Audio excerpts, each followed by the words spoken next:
I know until I got honest with my own money, the Mhm. church's money never grew. How do you get in the right rooms to hear stuff like, create margin in your life or, getting honest about your marriage or just different things like that? I'll be specific to Cindy and I. When I realized at year 10 that Let's say I don't want to have kids because of where we're at in the world now.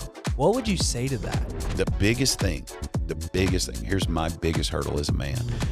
Where do you even get broccoli? Like I don't. Here's where you get I've it. never seen wild broccoli. Or something like that. I just never have. Yeah, I haven't Broccoli in seen the wild wild. broccoli either. But I think they make it in a factory. Where's the broccoli farm? That's right. I've never even seen a broccoli farm.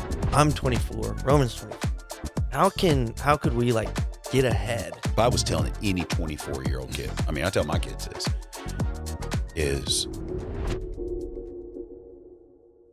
I saw today, or maybe it was last week, that concerning HUD and the housing development, that they're getting ready to disavow or not allow. I don't know how legally they're going to do it. But they're no longer letting conglomerates purchase houses by the hundreds. It's individual buyers. Come on. So especially when they, the interest rate went up, they raised inflation. It was all part of a process and a plan. Now, I'm not a conspiracy theorist. I know that as a fact. It's been proven. But they knew by raising the interest rates, you couldn't buy a house. And it was the opposite of '08 is basically what happened. And they're like, okay, well, these guys got 4%, 3.5% money, mostly 4.5% money. Let's raise the interest rate to 9%, then raise the price of houses. Then guess what? Then conglomerate A, B, and C can come in and buy all these houses, and then America can become a renter. Mm-hmm. And the dream of, especially Z's, is gone because I can't afford to buy a house. Yeah. $275,000. I can't even get a loan for that based on my, $90,000 combined household income. That was their goal. It was a marketing goal. Well, now the Trump administration, I'm saying HUD, I don't know exactly if it was the housing development or who did it, but now they just made an executive order, and now hopefully Congress is going to codify it where conglomerates can't buy 100 homes at a time. What is Let's a conglomerate? Basically, it would be, I don't know a lot of them, but basically it'd be a BlackRock or somebody that has just gazillions of dollars, and they're like, I'm going to buy every house. And they do, especially Farmington experienced this. They'd buy 14 homes at a time in that neighborhood. Jacob, what was the neighborhood you used to live in? I forget the name of it. Was it Prairie View or... But it was basically on MLK. It's just an unbelievable, what I would call first-time home buyer, perfect home. 14 homes came for sale in there, and unknown cash buyers bought them. Wow. Yeah. It's just cash buy. And of course, when they close, it'll say Bill Smith or whatever. But there was this conglomerate, these large group entities, financiers, maybe even a hedge fund group, and they just come in and they're like, oh, man, $278,000 cash. That's Then wild. Guess what? Then they make Shannon and they make Sebastian and Roman. Man, I can't even, because then they can raise the value of it. They're $325, but I can't pay that payment. Yeah. And then next thing you know, it's all rent. Then rent prices go up because all these guys are saying, no, you're going to pay $1,800, not $1,300. Yeah. And then they raise the interest. It's the way to dumb down a society. Yeah. As a matter of fact, it's what. Owning property is the definition of the United States of America. If you just talk about whenever the gold rush, or you talk about the land rush, or you talk about, which is the worst font and graphic in the human history, is OU, the Sooners. That is the worst helmet in all of college football. Yeah, but the Sooners, what they do, they did a land rush. They went out there, and guess what they did? They owned property. Yeah. And they couldn't do that previously. And they were going out owning property. Literally, as fast as you can get a horse, you drive a stake in, and that property is yours. Wow. And now what it's doing, let me dumb you down where you become a poverty mentality and you become a renter. Yeah. And by the way, nothing wrong with renting, but you're not staying there. I don't have any problem renting. Matter of fact, I encourage people, rent, but make your first home purchase something you're renting to someone else. Yeah. Yeah. And then rent where you're at, but you got an asset that's yours. Yeah. I don't have any problem with that. I don't care if you rent the rest of your life, as long as you're purchasing assets for someone else to rent and make that payment for you. Yeah. Yeah. And eventually your goal is to help that renter get to a place where they're going to be able to own. But there is a strategic socialist perspective even Marxists to some degree, where they're like, here's what we'll do. And it was strategic.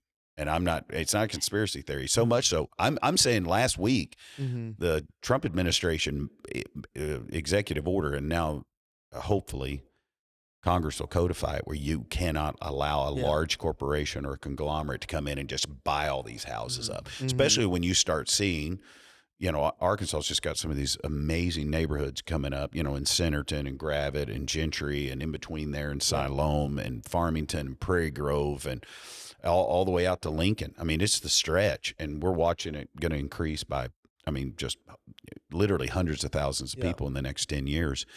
And these guys are like, cherry pick. Let's buy every home there. I mean, they were buying whole neighborhoods. Wow. And then guess what? We're going to own them all, and you're going to become a renter. You're going to have poverty mentality. I'm stealing the American dream. Yeah. And I'm not making that political. Yeah. That's biblical. Yeah. And, the scripture is very clear about being slave to the lender, and that isn't having a home mortgage. That's the fact that you can't get one.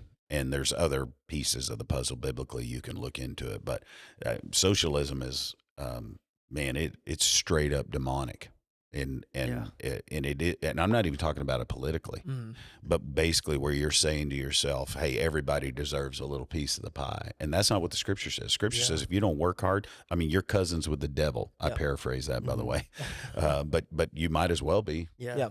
And you need to work hard. You need to earn. You need to thank God for what he's given you, become a conduit, and he's not putting limits on it. Yeah. Why is the government going to do it? Yeah. And there's no doubt about it. And again, you don't have to be a gazillionaire to have great resource and great margin. Yeah. I like that you mentioned like having the first home be something that you rent out to somebody. 100%. What are some other ways that, like, say I'm 24, Roman's 24. How could we like get ahead? What are some things that you would have done? I guess. What I've done. 30 years ago. Yeah. Almost 30 years ago. I'm Almost, not quite 54. I'm really close, but I don't know. Ultimately, I hear all these, theories out there, and basically there just wasn't the education level 30 years ago that there is now. But if I was telling any 24-year-old kid, I tell my kids this, is I wouldn't spend $600. I love Dave Ramsey. I think he's changed the world financially. And I mean that. He's changed the world, the world that's listening to him specifically. But where I disagree is, let's get $6,600 a year and put it in a Roth IRA. I do believe you need one, or some type of slurp or 401k or I'm not a market player because I'm just not smart enough. There's probably people that are. I'm not, hey, take $1,000 and buy Bitcoin or different things like that. But what I am is, you need to get to a place where you can make an asset purchase that's real estate. And there's nothing better. Now, I'm not saying own your first home. Your home doesn't make you money. Matter of fact, people are like, oh, I'm going to own my first home. You don't make money on and at least you're paying cash for it. If you're a conglomerate, you do. But you're not, because I buy let's just use even numbers or round numbers there. I buy a $200,000 home. I'm young. I can't afford 20-year notes, so I've got to do the stretch note. And, probably the Trump administration is going to make a 50-year note, which I don't have a problem with that either. I don't care how long you stretch it out. Just get in there and then have a goal to pay it down sooner. You have a 30-year note. I'm making on $200,000 at, I guess we're now at 6%. You've got, you're somewhere in a couple $1,000, and you're going to pay for that 3 times. So you're like, oh, I've got $80,000 equity in my house. No, you don't. You paid $600,000 for it. Yeah. Yeah. And then you pay taxes on top of that. And then you had an air conditioner go out, and then you had to put a new roof on it. And then but if someone else is making your $2,000 payment, that equity is yours. Yeah. And you're able to have a true asset. That's why I tell you, again, I'm learning this. But that's why I tell young couples now. I just had a marriage counseling appointment yesterday, and they were like, hey, what do you recommend? Should we buy? Or I was like, no, just keep renting until you can buy and then rent it out. Yeah. Or if you're blessed, this is harder to make money because you don't make it at the percentage increase. It's not as expeditious, and that's buying land. Still a great investment, but it's hard to rent land out. Yeah. Unless you're a deer hunter or something, you might have a good 10 acres. Say, hey, I'll give you, if you'll just make my payment, whatever, I'll let you hunt out there. That could work. Yeah. But really, you have to. I don't know that. But I would say, from the math I understand, I would tell every 24-year-old, don't buy a home until you can rent it out. And then people are like, well, I don't have the margin, this, that, or the other. Most, especially sharp young families like yours, there's somebody that will probably co-sign with you. In your family, you're like, hey, I can't. And then just put the co-sign with the note with a creative mortgage representative that says, hey, this is 5 years and then I want to refi and get that co-signer off.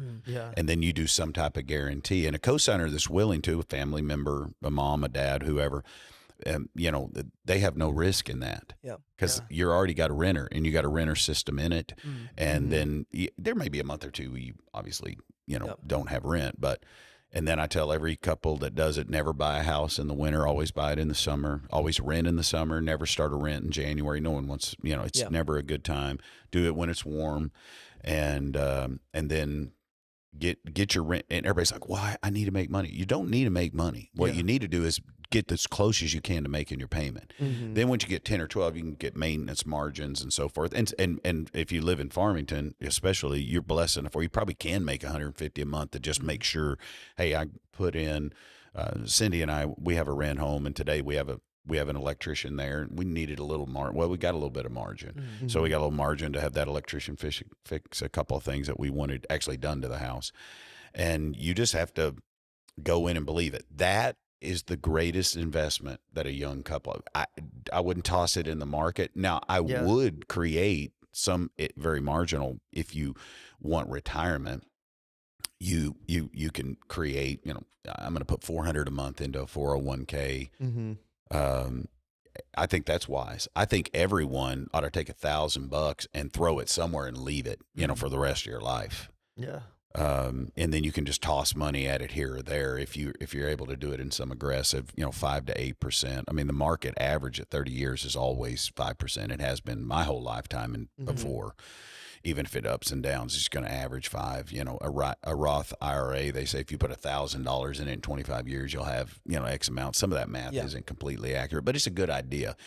But if you put, all of your down payment money into a home that someone else is making the note for, you get 100% of the cash. But if you're living in it, you're renting from yourself. I'm not making money on what I'm paying for out of my check. Now, eventually your goal is to not pay a renter to rent, but I'm starting with the asset that is making its own money. And I am paying rent. I'm paying $1,500 a month to this, this duplex or condo area, but eventually I'm going to buy my second home, and I'm going to live in it for a little while. And then it keeps increasing. And then probably by 8 to 10 years, you're going to have the margin where your house is paying you. And wow, it's great math. That's really good. And I just tell everybody, he's like, oh, I'm going to get some Bitcoin. And he's like, well, I can't find somebody that'll co-sign with you. But most of you are going to be somewhere in the $65,000 to $95,000 household income range. And if you have limited debt and you don't have a $500,000 school debt or something, you'll be able to go in and get a $250,000 house loan, make that a rent. Make it a rental. Good. So why biblically, and maybe just as a man, is it so important to get ahead financially and to be able to provide? Margin is freedom. Margin is freedom. And liberos in the Latin, liberty. Matter of fact, if you play volleyball, you've heard, that language before, which I don't play volleyball. But you look at the libero, you look at the liberty, you look at the freedom. When you have margin, you can do more for the kingdom, and you have less stress. You have, and I know it because I've lived the majority of my married life without margin. But then you get some people around you that understand it, and you're just like, you're in this narrow box of poverty where you're like, oh, I can't even get a loan. Oh, my credit score is this. Oh, I've got that. We don't have a lot of down payment. There's tons of loans you can do with no down payment. And you want to have margin eventually in your life. Now, I'm not saying you're going to have it day one, but at 8 to 10, 15 years, you need margin so that you can so you can do great things for the kingdom ultimately. And you want to be able to operate in a way that you can't even believe you're doing it. And, like my wife and I'm last year we had a huge margin, raising funds for what we call Heart for the House here. My wife and I, were the 9th largest giver in our church. Wow. And even Cindy's like, how'd we do that? And I was like, here's how we did it. We just believed, we stretched, we found this, we did this, we operated this, we had this. And the next thing, and in that same year, we moved into a new house and bought our first asset home. Yeah. In that same year. Yeah. And everybody's like, oh, you must have a ton of, no, here it's just creative. Get somebody in your life that can help you direct your resources so you can be more effective for the glory of God. Right. And my actually cash salary never increased. What I receive in my full-time vocation. Yeah. And to have that is to have victory in your life. Yeah. It may not be at 24, but at 34, you're like, hey, we got some margin. Yeah. That's right. Hey, I've got an opportunity to build the kingdom of God. And there's nothing wrong with being an entrepreneur. There's nothing wrong. I think of, so many gifts even within our team. Most of our team has some, 6-day ministry opportunity where they could be teaching keyboard, or they could be taking pictures, or they're inspiring and them through photography, or they can take pictures, or, they end up, go for it. Yeah. And then watch God bless. I mean, we only made it through in the ministry years is because we out of nowhere created this marriage conference, and we spoke enough nationally to offset, cheerleading and baseball and football cleats and all the things that it takes to make a home run. And I don't mean that in the sense of baseball, but to make our house run. And you got to have it, and don't back down. Just keep fighting. Just keep fighting for it. Everybody's like, oh, I can't have a credit card. I can't. No, you can have a credit card. Just pay it off. Oh, you can't, no debt. No debt is good. It's not realistic. Yeah. It's not realistic. But at some point you got to make sure that your debt margins match up so I can and pay my bills. Everybody's like, oh, no debt. And everybody I know, it's Dave Ramsey plus. Nothing wrong with Dave Ramsey. I think Dave Ramsey is amazing. But the truth is most people aren't going to have their house paid off. And if you live like I do in my vocation, it's not good to have your house paid off. Yeah. I need that tax write-off. And, and if you operate with guys that are working in millions of dollars, they're like, I got to buy a car every year. Now they may pay cash for it. It's different than us, but they may not. A lot of guys lease them because they need that tax write-off. Some of them pay cash for them. They need a $6,000 car, or excuse me, a 6,000 pound or larger car. Why? Because they make so much money, they can pay cash for that car, $104,000 for a Hummer or whatever they buy. And then guess what? Then they can write it off. Yeah. Or they're like, oh, I need a Land Rover because it weighs this much. Well, it's counted as a construction vehicle. Then they can write all that, and they don't need. So if they make $1 million, that's 100,000 they can write off of potentially being taxed for. And there's all types of different things where you're just like, I'm going to live on $40,000 and we're going to spend $39,999, never go in debt, blah, blah, blah. And yes, you do need that type of boundary budget. Yeah. But there's so many ways. You just got to get around people that know what they're talking about. And the biggest thing, here's my biggest hurdle as a man. At some point, I finally got transparent about the fact that I don't know jack squat about money, and I made stupid decisions. Yeah. And that's the hardest part for me. Because no one wants to act like there's a chance my debit card ain't going to clear. Yeah. Oh, I got lunch. Oh, Jesus, please let this debit card work. That's reality too. But the last thing I want to do is get vulnerable. And every time as a man before God, when you become transparent, authentic, and vulnerable, the Spirit of God's ready to work. Yeah. And you get around somebody that knows what to do with money, they'll help you with that. Yeah, for sure. But once you hear it, move forward in it. Yeah. I've found that whenever I'm living in margin financially, I'm a healthier father, I'm a healthier husband, I'm a healthier leader. Do you think that you're in the best years of your ministry because you are now creating a bunch of margin for you and your family? I know until I got honest with my own money, the church's money never grew. Wow. Now we paid our bills and paid off buildings and grow, and we done some pretty miraculous things. But as soon as I agreed with God about my personal poverty mentality and asked God to forgive me, church took off. Mm. Wow. And I mean, bottom line is you're not leading beyond where you are. Yeah. Now, again, I don't have a lot of money. Have a lot of money. Yeah. But I have a lot of margin. Yeah. And I have a lot of opportunity.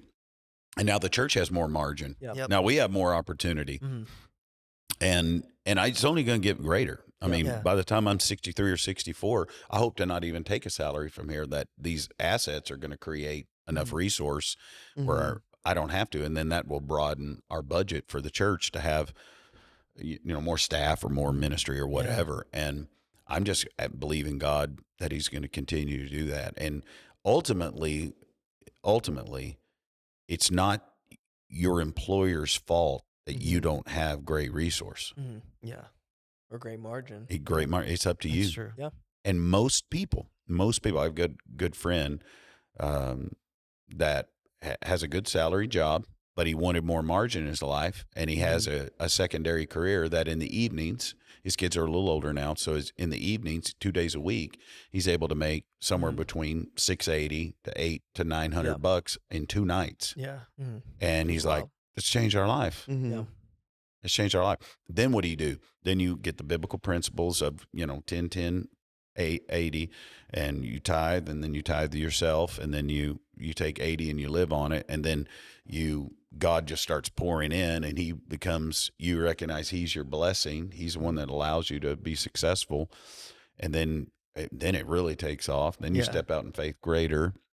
And then God can't wait to bless your business, but you got to have a little bit of margin so you can make that investment. Yep. And then there's other investments. I was just talking to a friend of mine the other day, and they're like, "Hey, yeah, it totally different than their main source of income." They're like, "Yeah, we're trying this," and they took a huge risk and made a huge investment, and they're moving forward with it. I have another friend that just took a totally different direction. Hey, here's a lane that will allow us to create more revenue. And you just all of a sudden you start branching out. But I'm anticipating that for Cindy and I's life as well.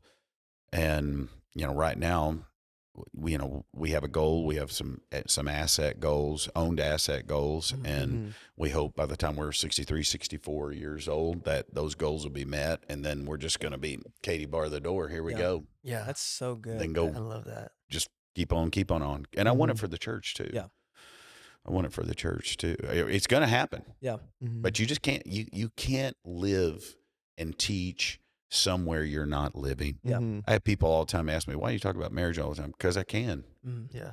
Why don't most churches talk about marriage? Now, I'm not here to judge anyone. It's because they can't.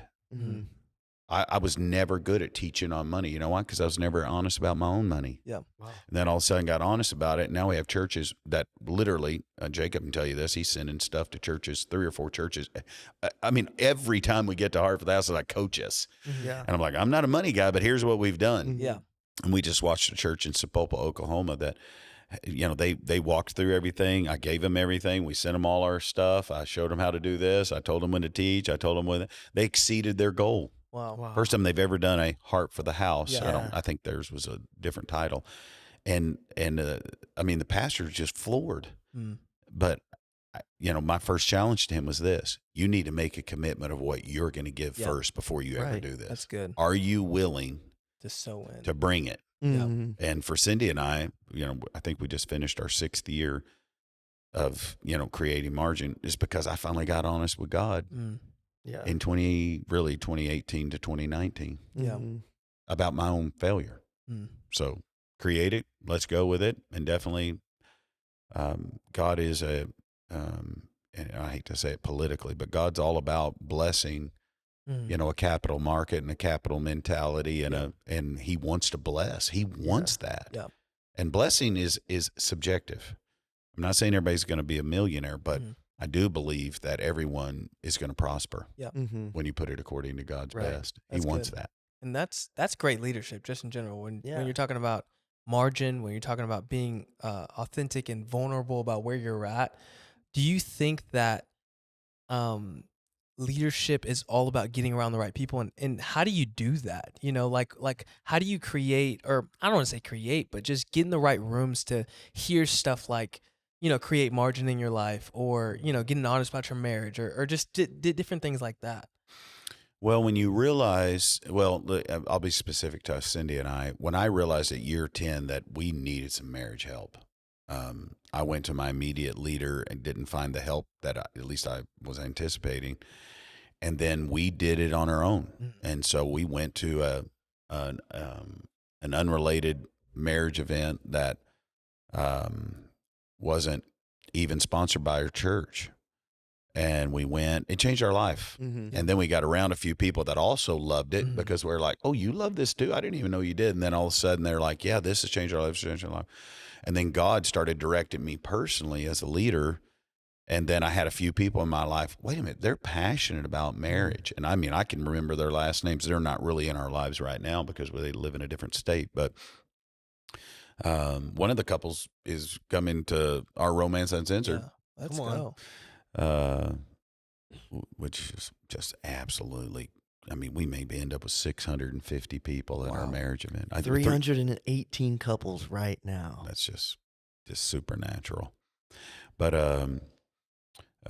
we got around them, and the next thing you know, their marriage inspired our marriage. And then when I was, when we had vision for the church, and I went, I was just like, man, we've got to break this 800 people barrier, 300 here and 300 here and a few kids. And I was just like, we got to break this. Well, I didn't know it, but I had a friend of mine, a pastor friend of mine, Dr. Chris Stevens, and he just, we were sitting at a C3 conference that's another thing. You need to get in rooms intentionally, go to a worship conference, go to, contact another thing. Matter of fact, our worship pastor at this campus was like, hey, I'm thinking about this, that, or the other. And I said, will you contact JT Merle? And JT is basically the experience director for one of the largest churches in America. I don't even know how many campuses Life Church has now. I said, well, I've got his number. Would you like to ask him what they do? And he's like, that's a great idea. Well, just get in a room with him may get Evan in a room with no telling how many others. Right. And I mean, they do songwriting conference every year with, some small churches like Bethel and Red Rock, little churches. And these, upper room and all these worship leaders, they do every year, do songwriting retreat with them. Well, you just got to get in rooms like that. Well, I get with Dr. Chris Stevens, and we're talking, and he's a Tennessee guy, and he's like, would you ever take me on a turkey hunt? I've never killed a turkey, and he's probably 10 years older than I, maybe 12 years older than me. I was like, I'd be happy to. He's like, I'm going to call you. So, people talk like that all the time. He calls me. He said, hey, would you come to our staff meeting? We do a monthly staff meeting, and then the next day take me turkey hunt. So I did, and we go and turkey hunt. And of course, I called him in a turkey. He shot a turkey, and then we go eat breakfast. And he has a much larger church than we do. Just great work in Knoxville, Tennessee. And he asked me a very pointed question that only leaders ask. And he was like, hey, tell me about your money situation. Tell me about your margin. Tell me, you're wanting to grow your church. Tell me about your margin. I was like, well, no, I wasn't talking about the church. And I was like, and it was humiliating. It was humiliating. I didn't have anything really to say. And he was like, well, here's what you need to do. If you want to be great shepherding people, you've got to be a shepherd that's shepherding yourself. Yeah. And here's what I would encourage you to do financially. That's good. And then, boom. And we walk into 19, then we hit COVID, and then we just, and we got a long ways to go. And Cindy and I got a long ways to go. We're still learning. We'll probably always be learning because we want to make sure. I hope one day, literally, if God tarries and I pass, we have 12 homes that we can, it'll be to our kids, and then they can give to their kids or whatever. That'd be fantastic. But what I really hope is that I create enough margin where I can continue to build the kingdom, take less salary from church, and we can do like I'm doing here in a couple of weeks, flying to Pakistan to build a church in an area, which I just got my visa for that. It's overwhelming. It truly is. And then there's 120 pastors from every province of Nepal that I'm going to fly across India and go meet with them a couple of days after that. Hopefully start 10 brand new churches, or at least inspire and help network 10 churches in Nepal. And so, I mean, we're going to do it. I just don't know if it's going to be 10 or 20 or 5 or whatever, but it never would have happened if I got honest about myself. I mean, you're never going to lead past where you are. You can't lead where you haven't been. And it doesn't mean that you're perfect at it or you've achieved anything, because I haven't. I mean, I don't have millions of dollars.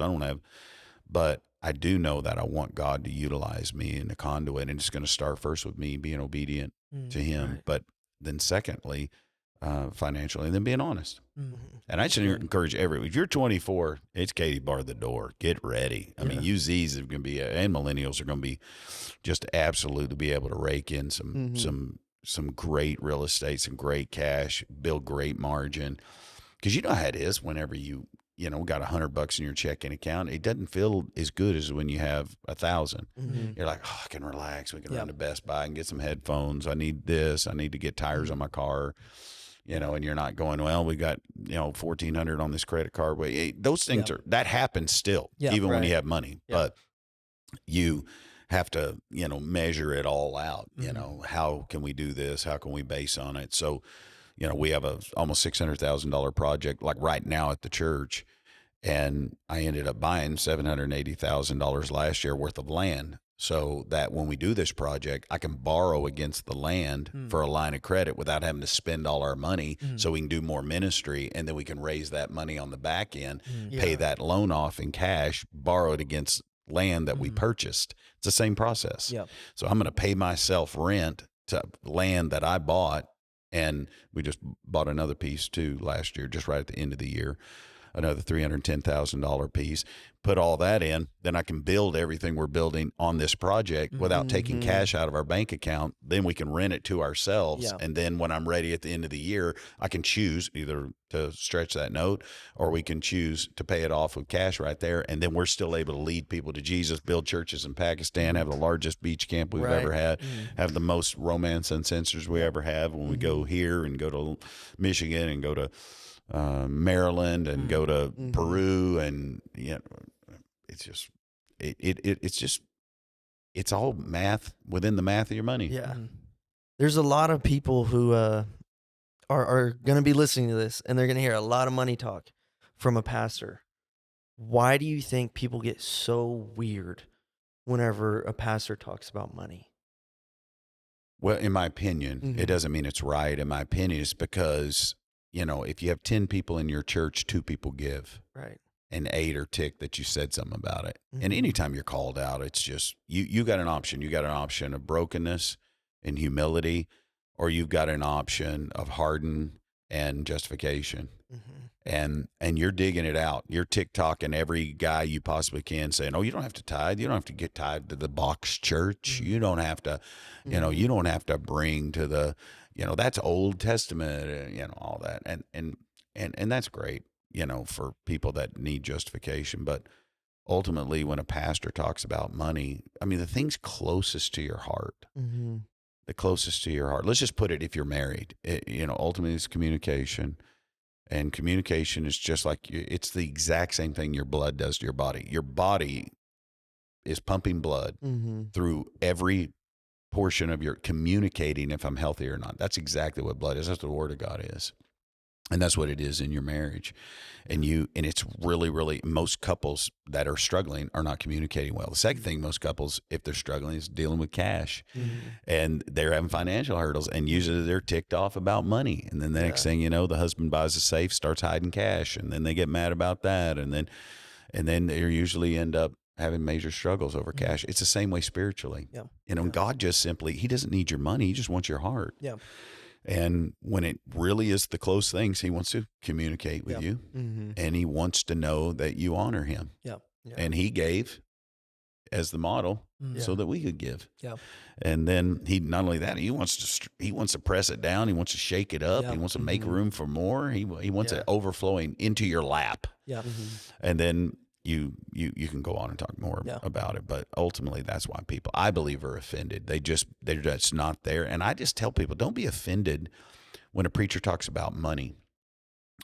Now, I understand people, are like, oh, well, they've got a big church and they're not they start becoming a financier. They start becoming a church CFO. Like, oh, you could spend that money on, and of course you could, but ultimately a church is established the walls and building for the community it's in. That's primary A. Yeah. Their Jerusalem is primary A. Yeah, it says uttermost parts, don't get me wrong, but the primary calling, I am an uttermost part.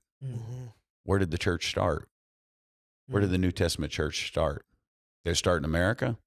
No, I'm an uttermost.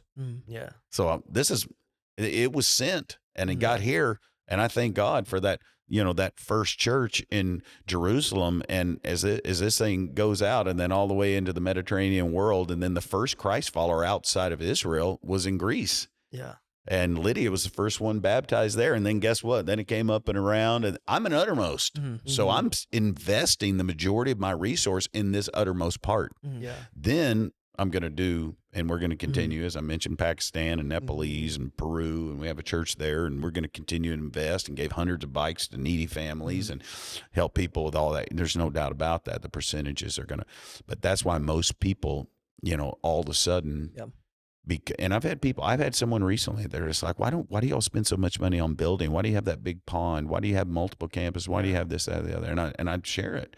And they're like, well, I think you're wasting God's resources when you could feed hungry kids. And I was like, why don't you open a church? Yeah.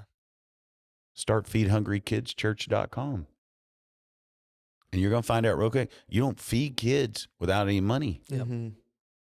And then once you roll through it, if you're called, lead it that way. Yeah. But ultimately, as a shepherd, it takes money to do ministry, and God made it that way. He made it that way. And that's why you can see a multitude of times within the scriptures, from 1 Corinthians chapter 9, 2 Corinthians chapter 9, Luke chapter 6, Galatians 6. You walk through all these process of how to give, how the pastors are paid, how to tithe, how Jesus talked about tithing. Is that Matthew 19?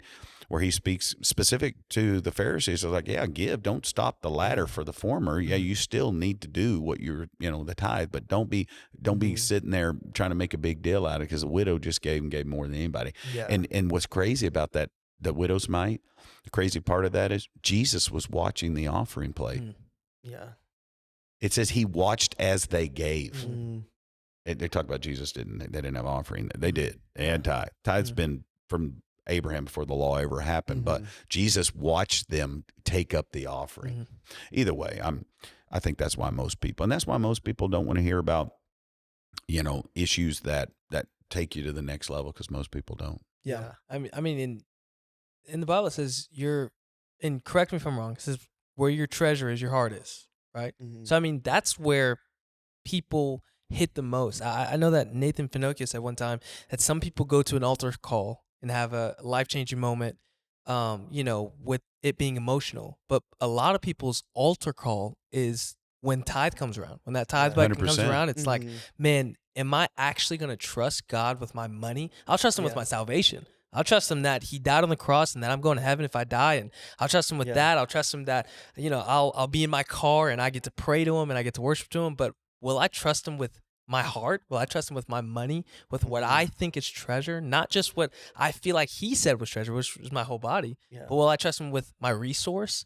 And I think that that's where that gets everybody. And I'm glad that I'm still learning, but I'm glad that I am learning this at a young age, because I can't imagine somebody who's 40, who's done it one way, who, thinks that everything that they get is just theirs and it's not God's. I cannot imagine how hard it is to get out of that mind space. I just can't imagine. You know what's at 24, what a blessing. When I was 24, of course, I was in ministry full time.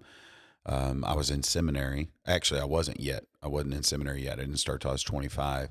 But I'd been in church and saved, student ministry, and then out of high school went straight into ministry. And then went into full-time student ministry when I was 21, went into my third church when I was 26 or 25. My first was part-time. And then I went to Bryant, Arkansas, worked there for 3.5 years. And then when I turned 25, I started in Oklahoma City and then went to seminary. And even after 3 years of seminary, I was never taught to tithe. Wow. What? Never. Now they took up offering, and they called it the offering, which is number one is not a tithe. Offering is over and above. Yeah. Tithe is a tithe. It's a tenth. Offering is over and above, which, by the way, love offerings are taught in the scripture as well. I believe that's in 2 Corinthians chapter 9. There's multiple places, but that's one. And I was never taught to tithe. Wow. Ever. Wow. And it's like give when you want kind of deal. And I did. And then I was challenged by a pastor that was like, hey, I noticed that you're not tithing. And I was like, well, what is the tithe? And he was, I'm in seminary at the time. Yeah. No one even taught it. Yeah. And it was so humbling. It was embarrassing. And then Cindy and I began to tithe. We were probably 26. Wow. Maybe 27. Probably 27 because I've been in seminary a couple of years. Never taught a church ministry, psychology of religion, homiletics, Greek. Wow. Hebrew. That's crazy. I even had Christian music. I had to take church music class. Knew all about that. Never knew. And then there's just, it's the same reason they didn't teach on the fact that your marriage is a mirror image of your salvation. If you're going to have a great church, you need to know that if you don't lead your household, you have no business being a pastor. That's why I say most people shouldn't be pastoring. I'm saying most. That's probably wrong. I bet 30% of most pastors, couldn't even allow someone to walk into their home on a typical day. Yeah. And I get having struggles. Don't get me wrong, because I have struggles and battles, and my wife and I argue. And I think arguing, by the way, in marriage is fantastic as long as you argue correctly, and as long as you argue with purpose and you act like a grown adult, not a third grader. Yep. Touchstone timing. That's it. Touchstone timing. You walk into that and into brand new church concerning the tithe. That's why we make it a moment of worship. Because it isn't just some last thing we do. Hey, let's toss out the deal. No, this is we just worship through song. We just worship through the word. Now we're worshiping through our wealth. And we're going to be obedient in that moment. And that's also why I tell, and we've talked about this before, to guests, this isn't your storehouse. It does not say storehouses. It says storehouse. Yeah, right. One single. Now, over and above 11, 12%, then you can give it to a hospital and but most people don't deal with the issue of money and hate when pastors talk about it because they just, as Christ followers or as American Christians or as people that are, connected at some level, they've had bad experiences with money. They've had bad leadership with money. I mean, they've seen the Jim Bakkers and the, people that have, taken cash and spent a bunch of it and can't, they don't understand it. And I get all that, but ultimately you're not giving it to a pastor. You're giving it through God's conduit, the local church.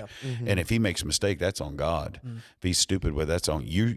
You gave an obedience. God blesses regardless. But obviously you want to have good checks and balances with that. But I mean, I think of all the guys that have done it wrong. That's their first response. Think of all the guys that's done it right. That's right.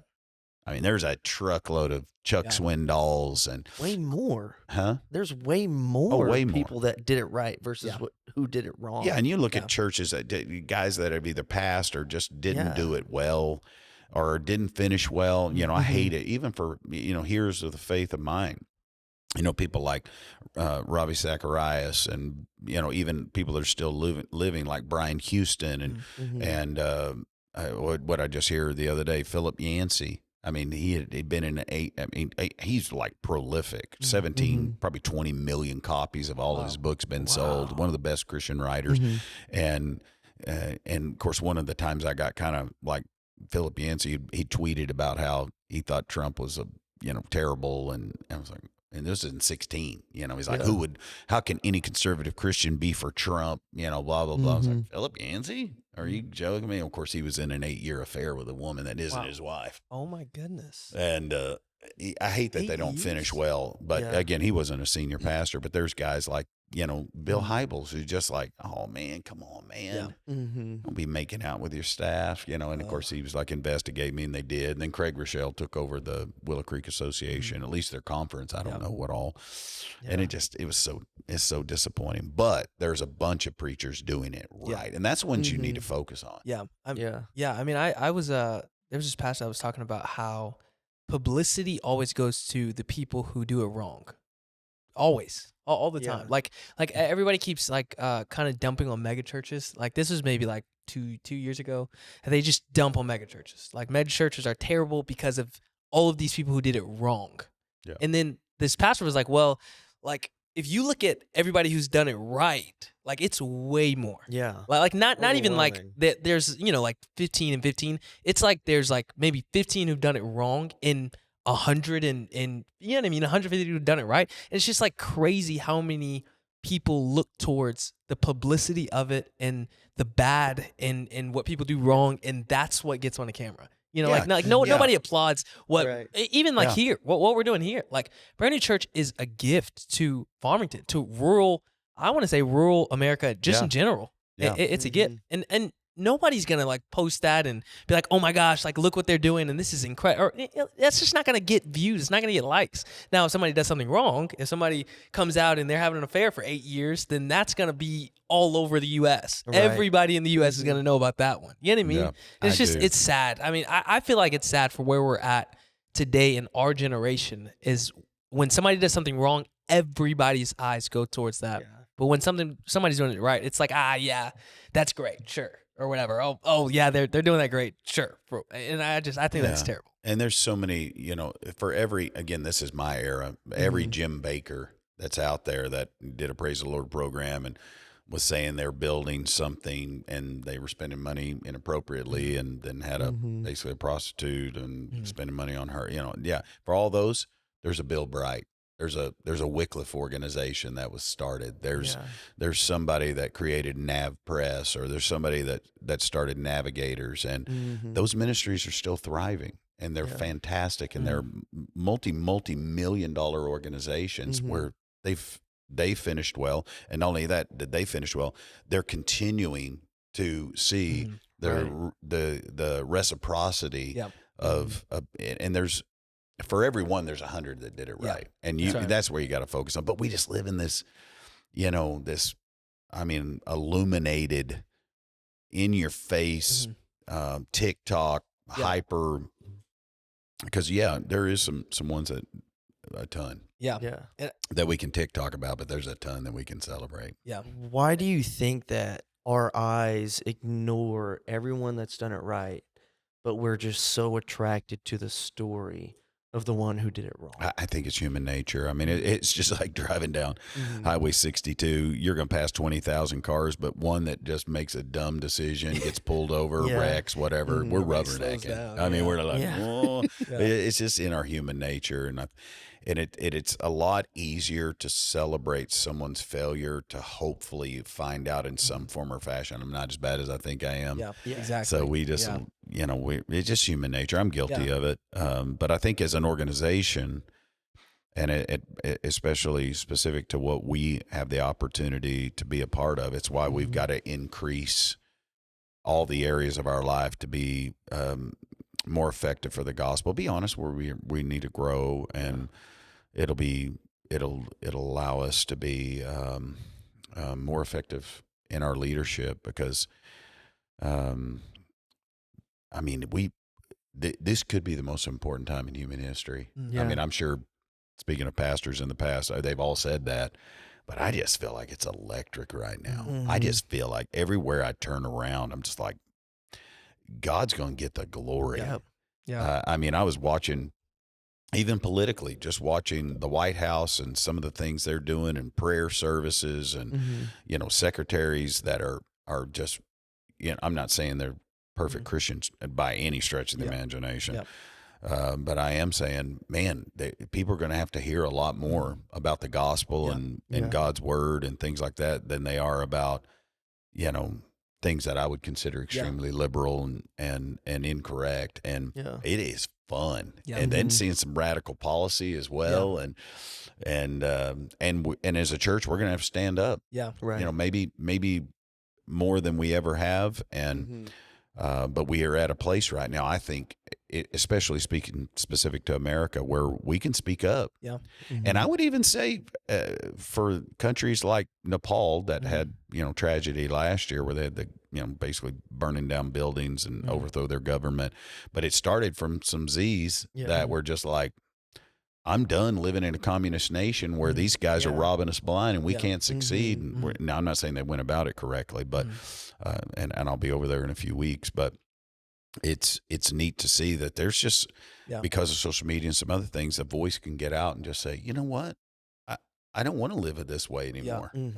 No, you know what, I don't want, narco traffickers and terrorists be bringing in a bunch of drugs where I'm going to have to worry about it being, we can stop these things, and we can believe that it's beneficial, or we can set a government free, not because we want to be into regime change, but not only Pakistan's a perfect example. I mean, the best thing that happened out of the Gulf War, at least that I'm aware of, which it could be a ton, is Pakistan was liberated, and their liberated point now, they're in supernatural biblical revival, and we're going to go in there and see hundreds and hundreds of people saved and establish a church. We couldn't have done that 35 years ago. So there is some beauty to it. It gets me jacked up about it, and we need to be aware of what's going on. And I would just say to all 20, all Z's, millennials, you need to be aware of what's going on. Oh man, I'm just not that. I'm not, I'm not. I don't play the political card. I don't, I don't do this, that, or the other. Or I'm not. You need to speak up. You need to speak. I mean, Jesus flipped kingdoms upside down. And the gospel flipped kingdoms upside down. And every man who, as you look at in the scriptures, man and woman. I mean, you just take Esther, take Deborah, if you want to use some examples. They flipped nations upside down. What did the gospel, liberation, understanding their politics, knowing the freedom that the Babylonian Empire doesn't deserve to be here, or the Medo-Persians, or, hey, we need to see, you need to be aware. Daniel was aware. I mean, Moses was aware. All of them are aware. I don't want Canaanites in here, Abraham says. So it's always always geopolitical all the way through that. Even the 400 years where there was no communication, those dark moments between the Old Testament and the New Testament. It was dark when it came to prophetic voices, but it wasn't dark when it comes to politics. I mean, they were shaping roads and getting everything ready for the gospel to come in there. And you need, and I would say for you and for me, because even my kids will be like, come on, Dad, you're too involved. You just read up on that too much, or no, I want to know a little bit about everything. That's good. I wouldn't even know who Messi is, right? All I know is David Beckham. I don't even know if he's alive anymore. I want to know who Messi is, right? Ronaldo. I mean, I want to know who. So and if it's politically, you need to know. You need to know what socialism is, and you need to know why you're not for it. You need to make sure you understand and stand for it. Because I even with the church, you're one generation away. Politically, you're one generation away, and you got to step up and know why you believe what you believe. And I call it patriotism, but you need to be able to.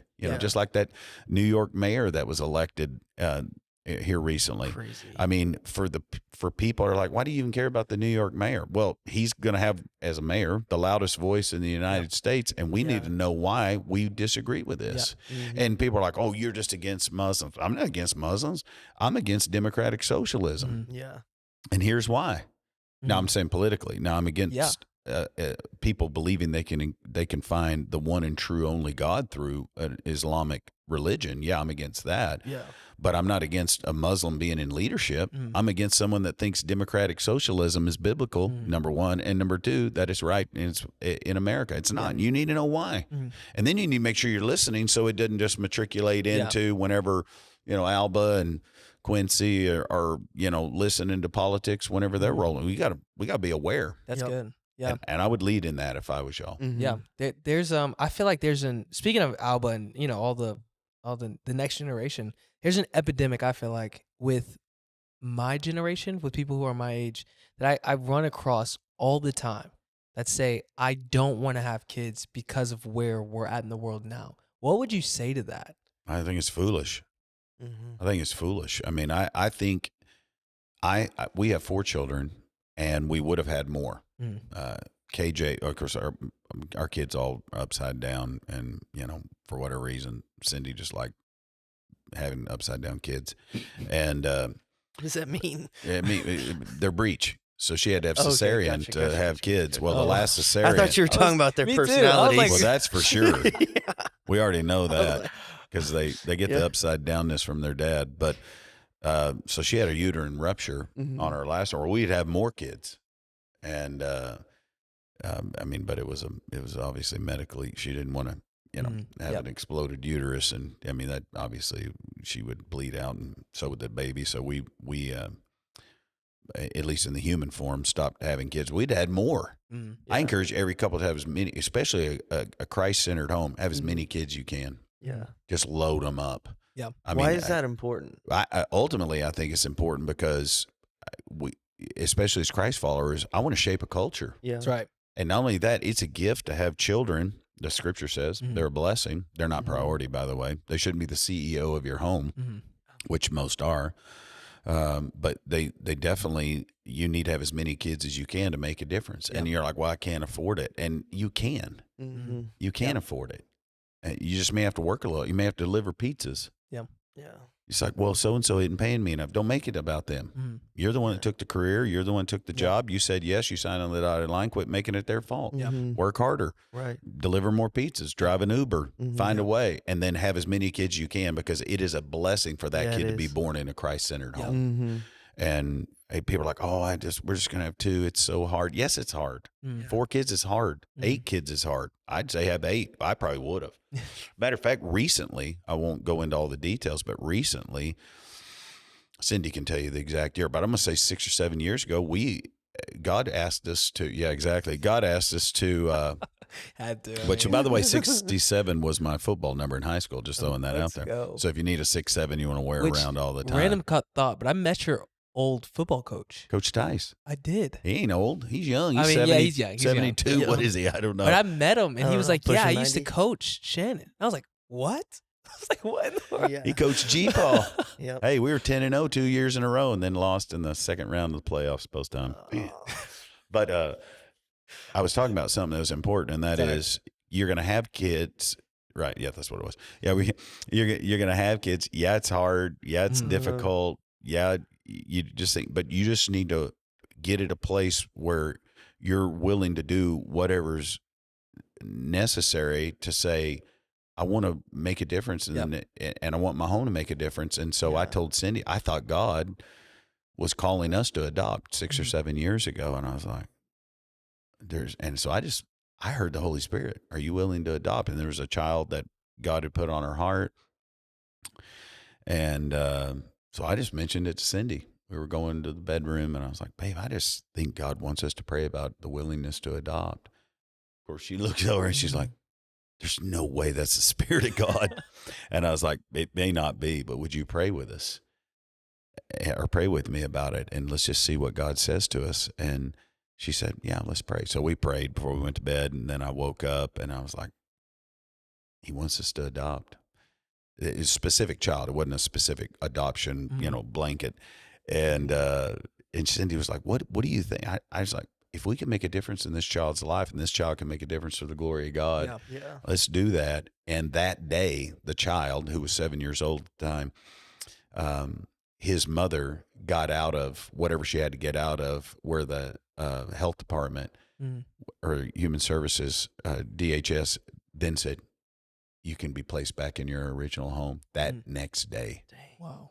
And so his name was Nick, and they put him back in his home. And I was like, okay, Lord, I heard you. I mean, I would have had more kids. And I'd say every young, it's like, oh, it's such a difficult. I mean, you want to talk about having kids when it's difficult. What about in Bible times? What about when Jesus was born? What about King Herod? What about, hey, let's kill all the boys 2 years and younger? I mean, we ain't got that going on. So have some kids. Yeah. And you can still be at the nativity scene. It's just crazy to have that selfishness. How would you say? How would you say we can change the world with our kids? Like what are some ways that we can do that? Well, we're going to, number one, have them have a clear understanding of who Jesus is in the gospel. The gospel changes the world. And then the mirror image of a healthy home changes the world. And then when you see that and you're able to pass that on generationally, you walk into careers. It changes businesses. It changes schools. It changes ball teams. Next thing you know, you have a much older than y'all, but a Tim Tebow that had a great home, and then he makes this huge impact. Or, I'm not saying this Trinidad quarterback for Ole Miss is, the best Christ follower ever, because I heard him say how much. He said, I thank my Lord and Savior Jesus Christ. Well, someone taught him that. Yeah, that's good. Now, you did go afterwards and say a bunch of F words, but I mean, he's growing and learning. For sure. But I'm not sure everybody heard all that. But the fact that he understood that it is Jesus Christ, I mean, that's a start. Yeah.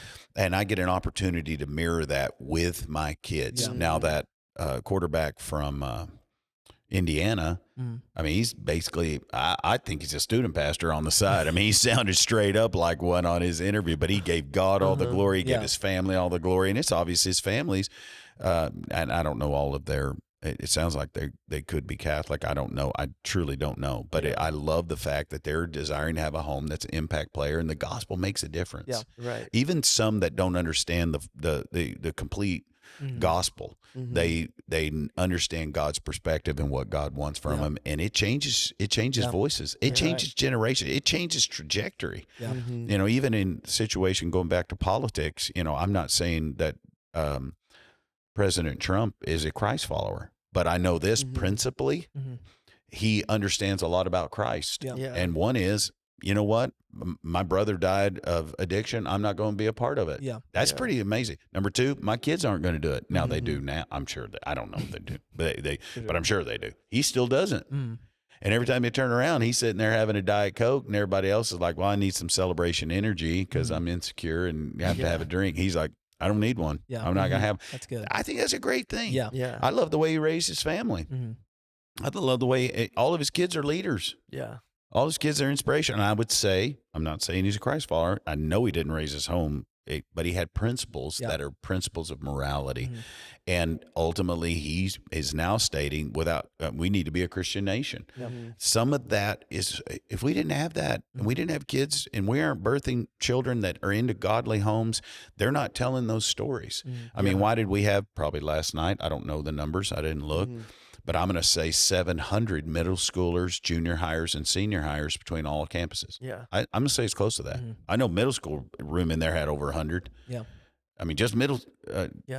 I mean, I'm like, what in the world? And I don't know how many we had everywhere. All I saw was next generation everywhere. Praise God. And let's teach them about Jesus, get them in the world, get them into business, get them into the universities, get them into places where they're speaking truth and they are radical for the gospel. That's good. That's why we got 120-something kids at our church every week at Farmington teaching Bible class.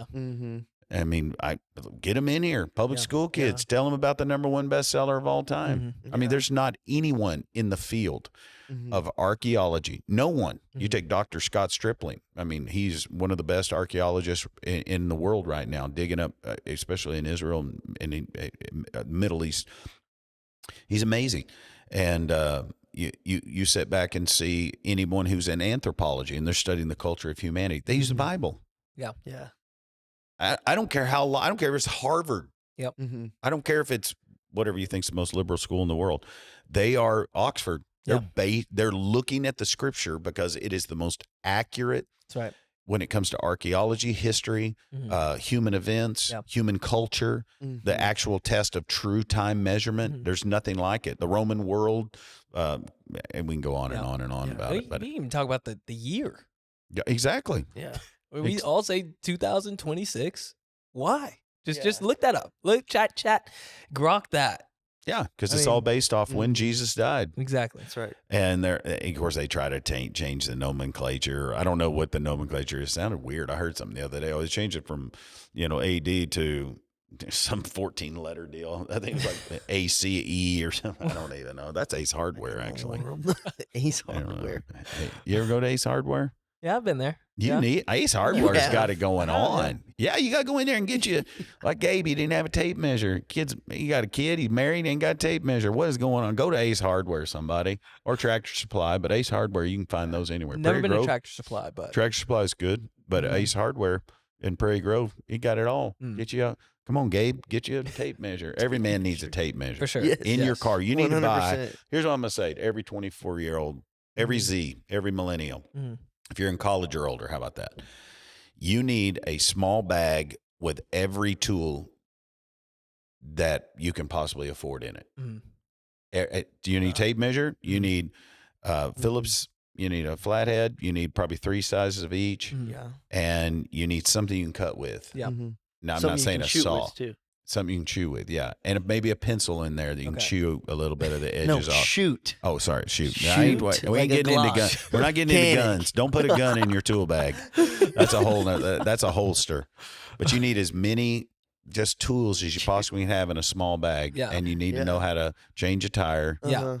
And you need to know how to open a car door for a young lady. Yeah. You need to know how to say yes, sir, and yes, ma'am. And love it.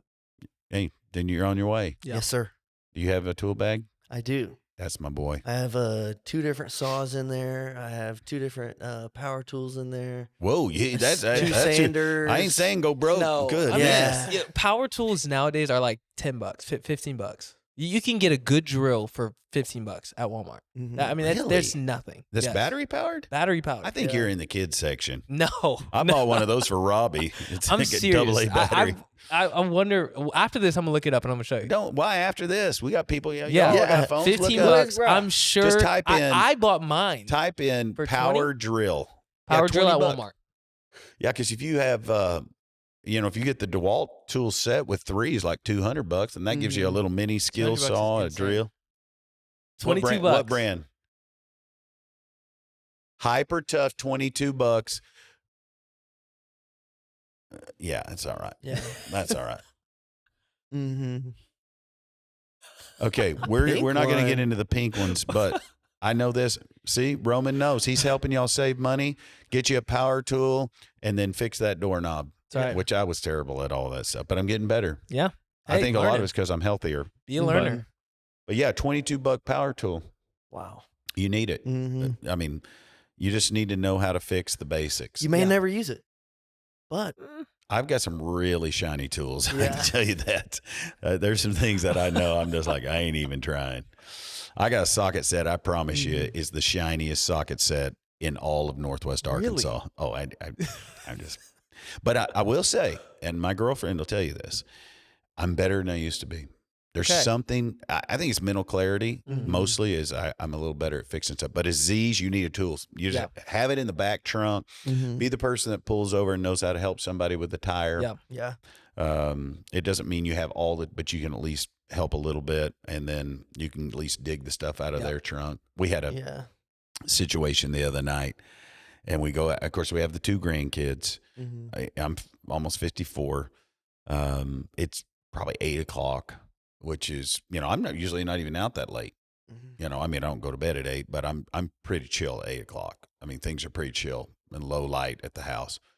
And I take the grandkids out, and it's Evan and Maria's wedding anniversary. So I'm like, hey, we got grandkids. So we go, and then I take Alba to the store because,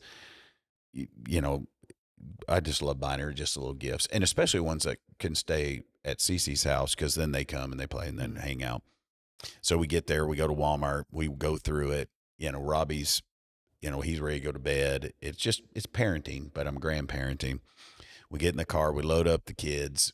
And that, by the way, that's why young kids don't want to have kids. I can tell you right now, car seats.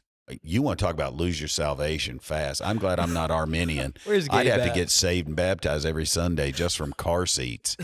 What is that? That's communism. A child car seat is straight up communism. I mean, it's like, listen, I love my kids, but what if I want them to be free in the car, and if they want to go through the windshield, it's up to them. I'm not saying anybody wants to hurt a kid, but I grew up going backwards in a station wagon when it was going forwards. I laid on the dash. I slept in the back window. I did fine. But then next thing you know, you got kids 7 years old still in the car seat. I know a kid that doesn't even meet weight that's 16, has to drive in a car seat, driving his own car. I'm not joking. If he went by the weight, I think you got to be 90 pounds. This kid's like 89 pounds, 16-year-old. Jonah Woody. Huh? Jonah Woody. No, he weighs more than that. He's 91 pounds. He got out of his car seat. But 91. when you get into all that, I was like strapping him in. Finally get him strapped in, right? I finally get him strapped in. And then I look over and this guy is, I mean, his car just won't start. I'm like, no, God, not me. I just got these car seats in. I don't want to have to help somebody. Yeah. I mean, and there's 3 18 to 20-year-old people in it. and they all have Amazon vest on. So they're delivering, right? Yeah. Their car's dead. They ain't delivering nothing. I can tell you that right now. Their car's dead. And I'm just like, oh, please don't let them come to me. I'm strapping in, hiding, and then Cindy, I don't know where Cindy went. And all of a sudden she comes back. She says, oh, these young kids' car won't start. Dad. I was like, I knew she's God's cousin. She's just too spiritual. She's like, go help them, babe. I know you've got jumper cables. Which I did. Mm-hmm. You can jump their car for them. And of course, they don't have jack nothing, don't know how to jump a car, don't know what's going on. And I'm just like, they were sweet, really had great attitudes. They're like, oh, man, I'm sorry. And just because of Cindy's spiritual life, I turn and line up, get my car, pop the hood, get the jumper cables, put them on, go to their car, jump in the car, and they don't know, they can't get their car. Whatever you need, have that. Have it ready. Yeah. Well, then, of course, I'm getting ready to jump their car, and guess what they said? Anybody want to guess? They don't know how to do it? No, they said, are you Pastor Shannon Odell? No way. I was like, no way. I was just getting ready to cuss these kids out. No, I don't cuss, but I was just like, they're like, oh, we go to XwhyZ church, but we've heard you speak, and we're so grateful for your ministry. And I was like, just jump your car. Yeah. No, I didn't say that. I was like, oh, that's awesome. I'm so glad. I couldn't wait to serve you. The Spirit of God led me so directly to him. I didn't say any of that, but I was sitting there going, yes, of course, God. But because I had that ability to help them, I'm sure it inspired them to help themselves going forward. Their car started right up. I got in my car and looked at my wife, and she was going, she's like, see, she knew. And we helped those people. If you're 24 years old, know how to have your jumper cables ready. Make sure you just be a leader. Yeah. Just be a leader and know something about everything. Yeah. Now, 7 minutes ago, that's what I was talking about. Yeah. Yes, that was. I don't even know. We've been talking very long. I can't even tell. I think so. I had someone text me saying, thank you so much for these podcasts. So somebody's listening to them. Yeah, at least one person. Exactly. In last podcast, we talked about a Folgers can. I can't tell you how many people direct message me say, we got Folgers cans. Yes. Metal Folgers cans. Still? Wait. Yeah. No. Oh, yeah. I had one guy send me a picture of his metal Folgers can. It had nothing but washers in it. Like to do work, washers, nuts, bolts, washers. Yeah. He was, I got a washers can, I got a bolt can, and I got I can't say can of nuts can out here, but basically, it was 4 bolts and washers. Yeah. And he said, now I've got a nut can. And I was just like, okay, I'm gonna make sure I know what you're. He sent me pictures of it. It was amazing.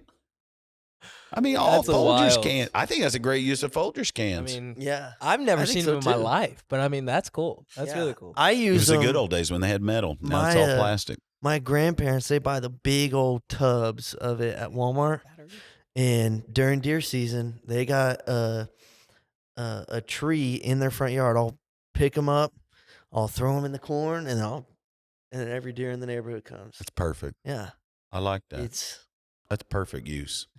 Yeah, but it's been great to see people say, "Hey, we listened." And I had someone the other day say, "Hey, I think we're done with the socks story." So I'm not going to talk about socks on this one, but yeah, exactly. I will say that I finally got my socks to come in. I've been praying about they're finally in. Bombas, for those of you that said don't talk about socks. Bombas. Okay. Yeah, they're bamboo socks. Either way, it's just for all of us moving forward, make sure you know a little bit of everything. And in that, maybe we can kind of just tie up our loose ends here with what is the one thing, at least in the last couple of weeks, it's like culturally, maybe it's political, maybe it's cultural, maybe it's something else that like everybody's talking about that we've got to just at least bring up. Like what's the one thing where people are like, man, this is something we got to really chat through and dive into because it's a big deal. It has to be the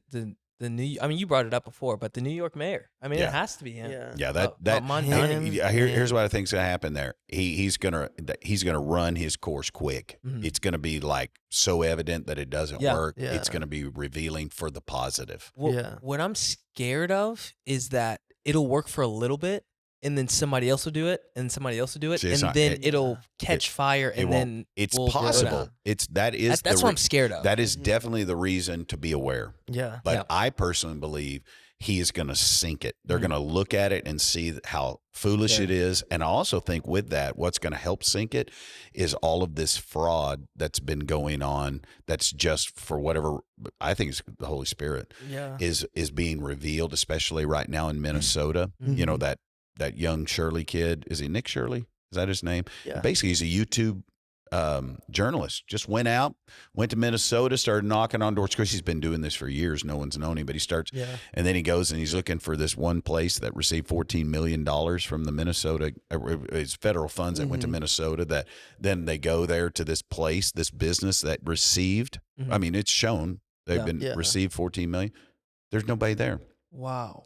Then they go to one place that received a grant. This business received a grant for $634,000. $634,000 because they had done all this work, construction and different things. Then they go to look for what the $634,000 was paying for. There was no work done. Wow. And then they go, and the person that granted him that money went to work for the organization that he granted $634,000 to. So I sit back. I mean, those are facts, by the way. Yeah. You go back and look at that. They're going to, I promise you, New York is going to be, as soon as they start pushing, this is real. Yeah. Like you want to talk about pastors stealing money. You look at politicians stealing money. And I'm not saying liberals, or I'm not saying people that are, that are basically pay.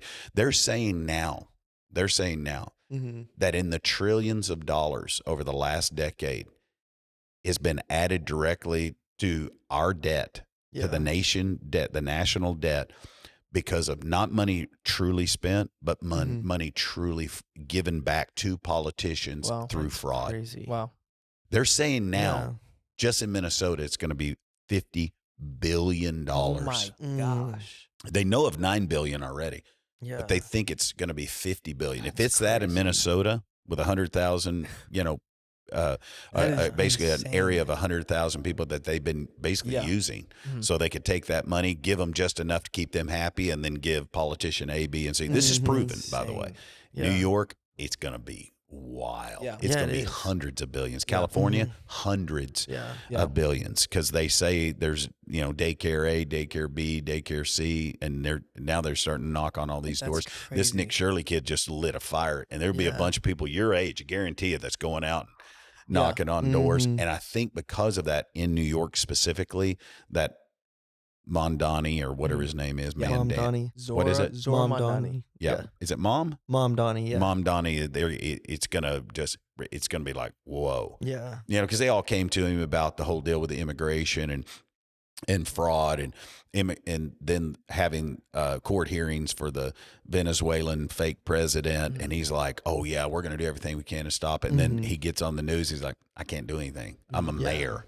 This is a state court, number one, that's federally run. I can't do anything. Yeah. And that's what's going to happen when they start seeing, hey, we're going to give reparations to all of this culture at $1 million a piece. And then these guys that are making money, one or two things are going to happen. They're going to bail. They're going to leave and move to Florida, or they're going to end up saying, no way. And then they're going to not pay it, and it'll be revealed. I truly believe it's a revealing. Yeah, that's good.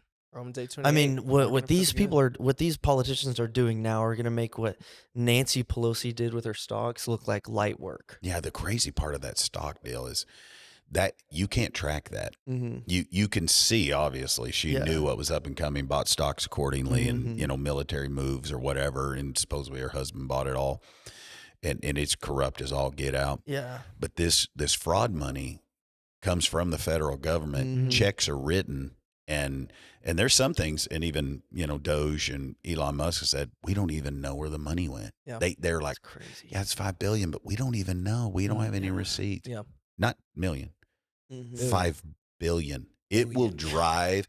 It's just like we talk about money with pastors. Money's a politician where and of course the governor of Minnesota dropped out of the governor's race. Yeah. I don't know why. I have no idea. Yeah. I mean, it's just magically delicious, like Lucky Charms, which are delicious. I miss those. Yeah. What's another cultural topic? Speaking of that, I saw that they removed, 72 shots were required for a child to get into public school. Oh, my goodness. And that the Secretary of Health and Human Services, Secretary Kennedy, ended up moving the shot required from 72 shots required to 11. Oh, my 72. And it went to 11, and then he made you got to watch it. He made a South Park looking cartoon about him moving them from 72 to 11. I mean, it is absolute fire. I'm like, he's trolling the trolls. It was amazing. And he even did his voice like, hey, I'm Secretary Kennedy. It was just fire. It was amazing. But then he told everybody in the press conference, he's like, you can still get 72 shots. You can get as many shots you want. But all we're requiring by the federal government is 11. And then Trump, our president, he goes and says, here's how I recommend even taking the 11 according to Secretary Kennedy. Don't do them all at once. Do them over several years. Here's why this is recommended. This is recommended. And I thought that was, talking about current, situation. I think that is a great argument because they're realizing that you don't need all these shots. And on the same day, guess what else they did? They took the food pyramid that I grew up with. They did. Upside down. Now, that's what they're saying. Are they saying that now, that it was flipped upside down? Yeah. Well, that's what I told my wife. I was like, anyways. Steak and butter are on the top. Come on, carnivore. Yes. Did you see it? I didn't see it. I haven't seen it. So grains, when I was a kid, it was all about oats and grains and then fruit and then I don't remember what it was. At least at my house, my mom had peanut butter and jelly. I don't know if that was on there, but I mean, it went down. And then at the bottom was butter. Ooh, bad. Cholesterol, meat, red meat, specific. It was red meat. Wasn't fish. It was specific. Then he just turned the whole thing upside down, and they were going to start the new food pyramid in 28 or whatever. And the top is butter and red meat. Exactly how it should be. That is insane. Like, Jesus, hallelujah. That's crazy. Hey, see? Carnivore knew. Basically, what I saw is he said, eat real food. Yeah. I saw broccoli was up there, too. That's a waste of time, but... I mean, if you like broccoli, eat it. It ain't no good. I don't think nothing. anybody likes broccoli. Does anyone like? Do you like my broccoli? wife does. No, she'll eat it cold. No. Yeah. We have a couple of people here that are assisting us so wonderfully. They're amazing content creators and directors that like broccoli, and I think that's going to hurt their effectiveness. Honestly, I mean, I like broccoli 2 with, thumbs down. Yeah, I like broccoli with my hibachi. Anything that teriyaki sauce in the broccoli top. Can I just be really transparent here? And if we need to cut this out of the podcast, we can. But I'm going to say anything that you reheat that smells like flatulence, we don't need to be eating it. Anything that when your refrigerator goes bad and all you can smell is stinky stink and it's the broccoli, what are we doing eating? Don't be eating that stuff. Where do you even get broccoli? Like I don't. Here's where you get it. I've never seen wild broccoli. Or something like that. I just never have. Yeah, I haven't seen wild broccoli either. Wait, I think they make it in a factory. Where's the broccoli farm? That's right. I've never even seen a broccoli farm. I think Nick Shirley needs to take his investigating group and find out if all that's just made from plastic. It has to be. It tastes like farm. plastic. When you see the broccoli farm? Yeah. No, I've never seen it. I've never seen it. Nobody in this room seen one. Comment if you've seen it. Comment what it is. It's probably cauliflower painted green, and it's just cauliflower. Because cauliflower is the other thing that tastes like garbage. Yeah. Where's the cauliflower farm? You ain't? And I've never seen it. I've never seen it. I have seen a pumpkin farm. Okay. Pumpkin farm. They're real, and they taste like garbage too. Yeah. I've seen a corn. Yeah, they grow from a bush. That narrows it down. Thank you. Sure. Where's those at? Exactly. Sure. But where at though? In what state? I don't believe it. Nobody has a broccoli garden. I'm going carnivore. No one has a broccoli garden. Okay, let's start that. I would like to see someone who grows broccoli in their garden. Not a big conglomerate. I'm talking about like a real person that says, you know what? I'm gonna I'm gonna get fresh tomatoes and broccoli growing in my. I don't think so. They put peppers in there. They put some beautiful, maybe carrots, maybe tomatoes. Yeah. that conspiracy, we need to figure it out. Broccoli's fake. That's right. Broccoli's fake. But I did love that he had steak and butter at the top of the real food chart. Yeah. Any other thing, just to kind of wrap up thought on cultural conversations, I love that. I loved the situation. Of course, we got the whole deal, which we don't know what's going to happen. Yeah. All that with Venezuela and taking oil tankers. And I mean, we got to talk about that. Well, that's huge. In light of it, I think it's what I voted for. Yeah. I love the fact that, because I remember back in the day, whenever it was at 18 when Maduro lost. I remember it because it was a real big deal. Like El Salvador was getting new president. There was this huge, I'm using the term right wing push, though it may not have been language for those cultures, but it was kind of this Trump MAGA push, and the guy wins, or was it a lady? No, it was a guy that won in Venezuela, and then Maduro comes in and takes over the government. Wow. I mean, we all live. Well, you may not pay attention. You're still in high school, but I watched it. And then the 2024 election, he does it again. And then finally, the UN and other people say he's not legitimate. And of course, we find out they're funneling money right through it. Different regimes and different countries, and then Trump does what he should have done. Hey, if you'll stop sending drugs to, throughout the Western Hemisphere, we're done, and step down graciously. We'll help you and help your government and this, that, and the other. And of course, I love the meme that just went all over it. And he was like, "Come get me, coward!" And then next thing you know, I'm hearing all these, thunderstruck by AC/DC, and there's just choppers flying in. I mean, I love every minute. I'm here for every second of it. I think the Trump presidency's Christmas every day. I love every second of it, and I love the fact that somebody's saying in our hemisphere, no, you have crushed the spirit of a culture. And Venezuela, at least when I was growing up, was one of the wealthiest nations in the world. Wow. And they will be again. Now, how he goes about it and all that, I love that they let even though the vice president was Maduro's pick, I think it's great. I think it's great they let her get swore in.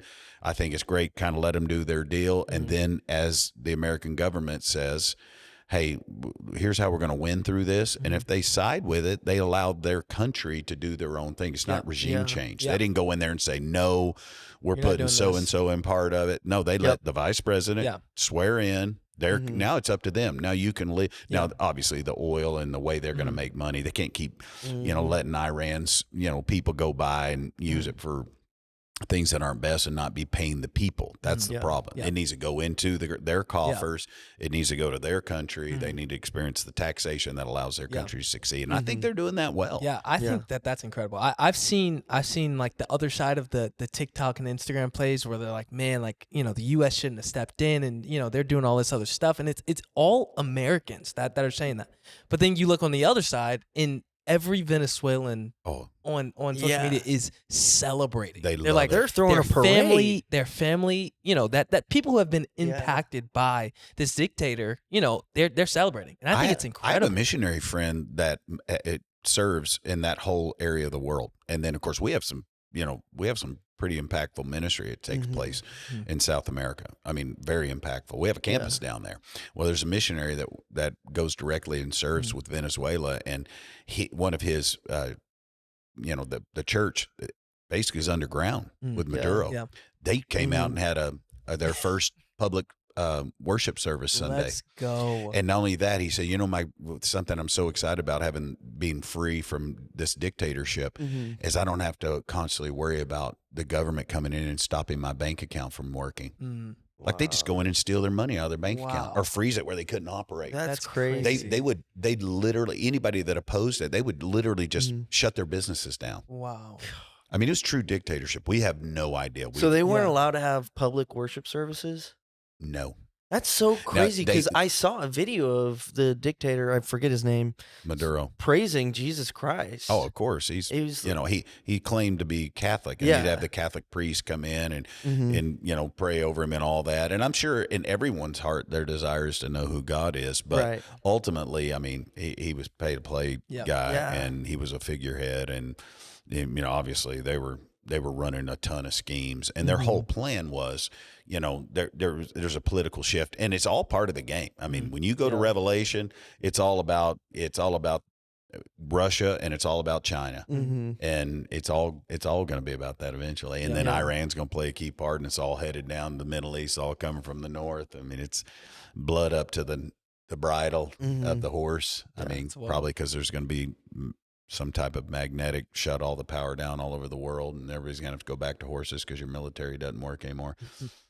But it's going to be crazy. I'm telling you, it's going to be wild. I can get into the whole deal there, but ultimately, I love that America took a stand, and I'm not saying they're going to do it perfect on how to make all this, the government change, but the fact that they allowed Maduro's vice president to be sworn in, now it's on you. Now here's how we're going to operate this. And of course, we did have investments all in there. I'm not an oil guy, but I mean, especially Chevron, they had a huge BP and others, and they would take that massive crude and turn it into great fuel, but they invested into Venezuela, and then Venezuela shut them all down. Yeah. And they spent America and American business spent billions to allow them to succeed and make money. Wild. And then Maduro took over and said, no, we're going to, and now they got all these illegal tankers and or at least sanctioned tankers. They were, most of those are sanctioned and by the previous administration.